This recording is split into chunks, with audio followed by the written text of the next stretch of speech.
Hello and welcome back to Seconds Out. Ayman Khan here. So nice we had to do it twice with Kevin Barry to get his thoughts on a momentous occasion. Fury versus Usyk, undisputed heavyweight title was on the line, and it was Usyk who came out the victor. Kevin, I'll give you the stage. What did you see last night?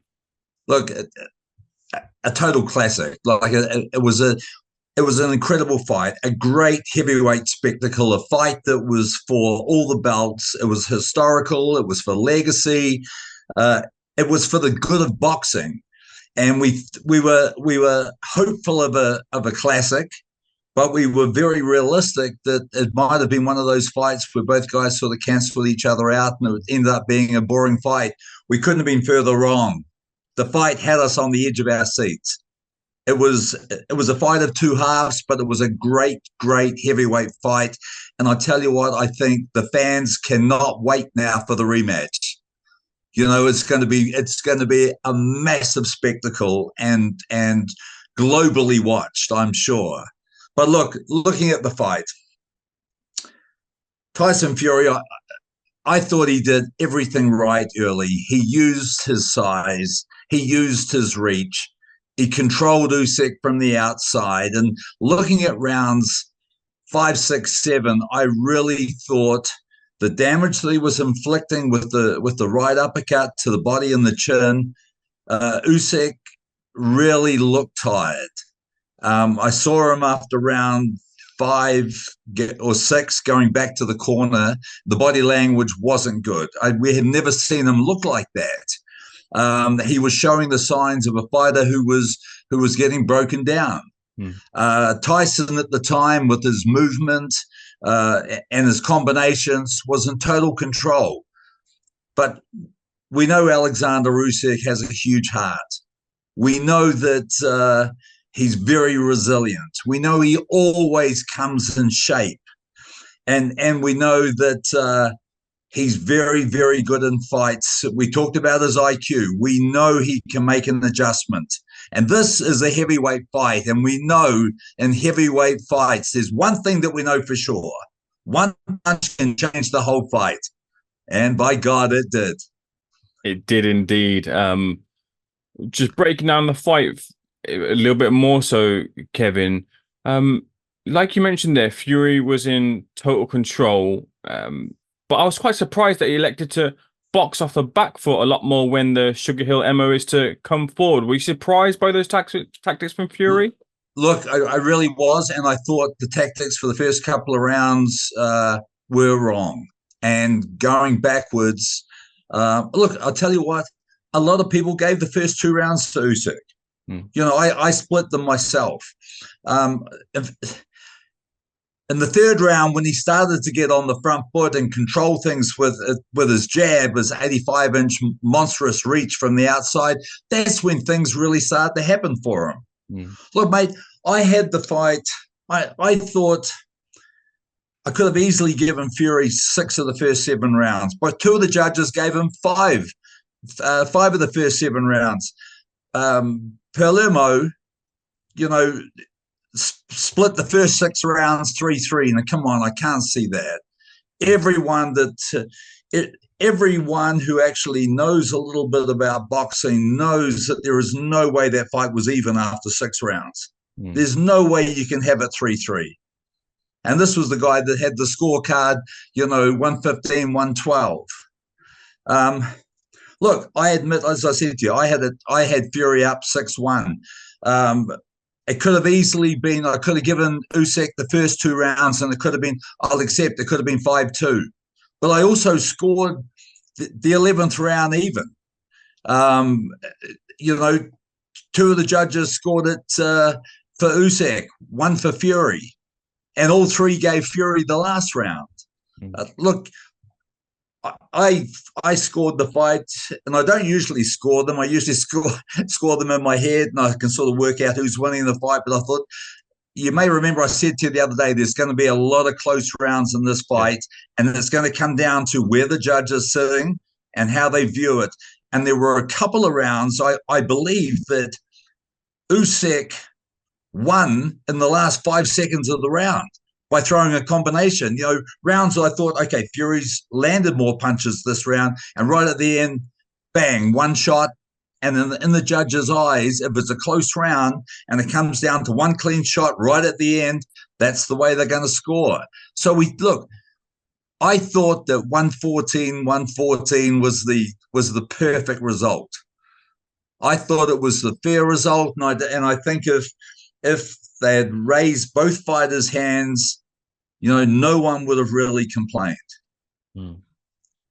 Can you tell me about round nine, where it all nearly so devastatingly unraveled for Tyson Fury? Now, I've Mhm. spoken to other people to get their takes on this, and I want to get the same thing from you because we've seen Fury hurt before. We've seen Fury's resilience in getting up before from numerous fighters, most notably Deontay Wilder, but no one's never had Fury as hurt visibly like that ever before. Why was Usyk able to do that and so effectively? Look, I don't think it'd be very fair to say there is no way that Usyk hits as hard as Wilder. Hmm. Okay, he doesn't hit as hard as Dillian White. There's Fury's been in with some. He doesn't hit as hard as Klitschko. Okay, he's been in with some monstrous punches. I just think that the way he was able to inflict that damage on him, I think it was a combination of punches. I think it was the fact that right at the end of the eighth round, he caught Fury with a combination, hit him flush on the nose. We saw his nose get busted up a little bit and blood, and he came out for round nine. And I remember saying to my son, who I was watching it with, and a group of guys, I went, God, does because I said, does Fury look tired? I thought he changed from that one combination in the eighth round to the ninth round. He looked different. His legs looked different. His movement looked different.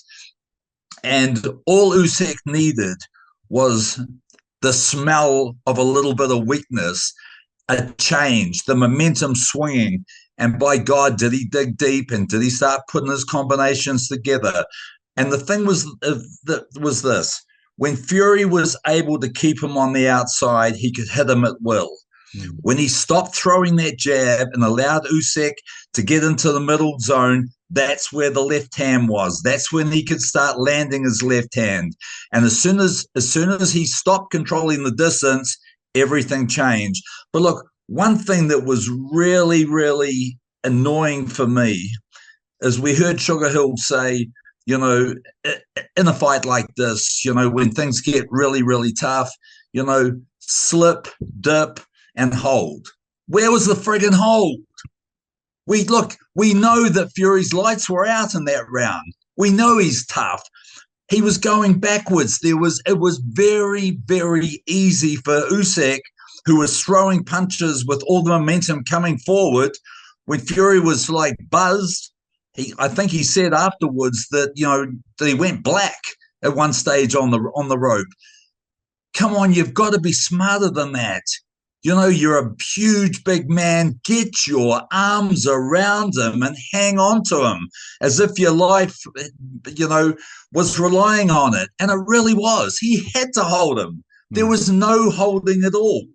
So look, it tells me two things. One is he was so gone that he couldn't think and make the adjustment and make the call to himself to hang on, or he was more concerned about, I'm fighting for my life here.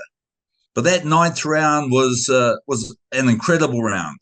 There's no doubt about it. In fact, rounds 6, 7, 8, 9 were great, great heavyweight rounds. And by God, when we look at it, throughout Fury's career, we've had some amazing fights and some amazing spells of boxing during those fights.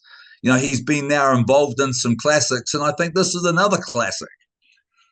Just to go further on this round nine a little bit, a lot of controversy and conversation online as to whether the referee Mark Nelson could have and maybe should have stopped the fight. Where did you stand on that at the time? Well, I think you've got to factor in a whole lot of things.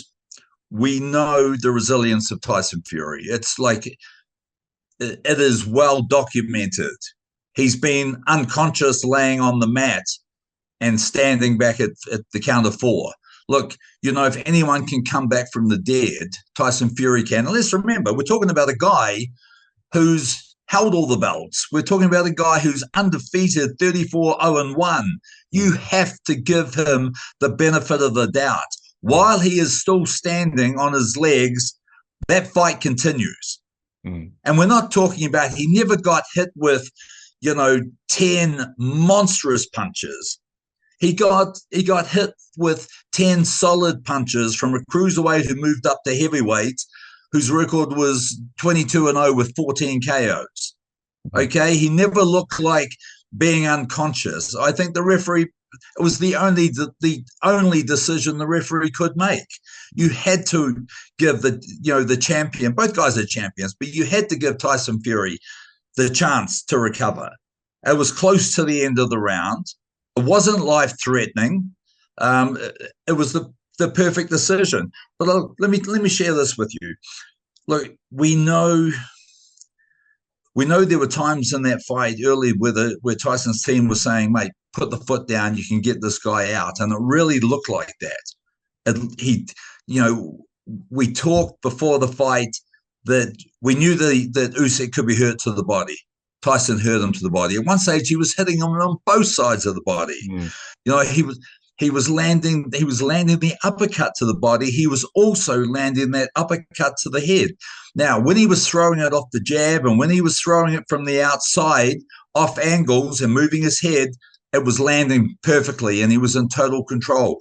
When he stopped that movement and when he started to throw that uppercut while Usyk was closing in and moving into the middle zone, that's where the opportunity for Usyk to land that power left hook. And he couldn't do it while Tyson kept him on the outside. But as soon as he was able to take that extra step and be in range with his right jab, putting him into range for the left hook, that's when things changed. And I think that there were a couple of times in that fight that Tyson would like a retake on. One was that, you can't, when your jab is working, you can't put it away. You've got to keep using it. And the other thing is, we know he's a showman. We know he's the ultimate showman.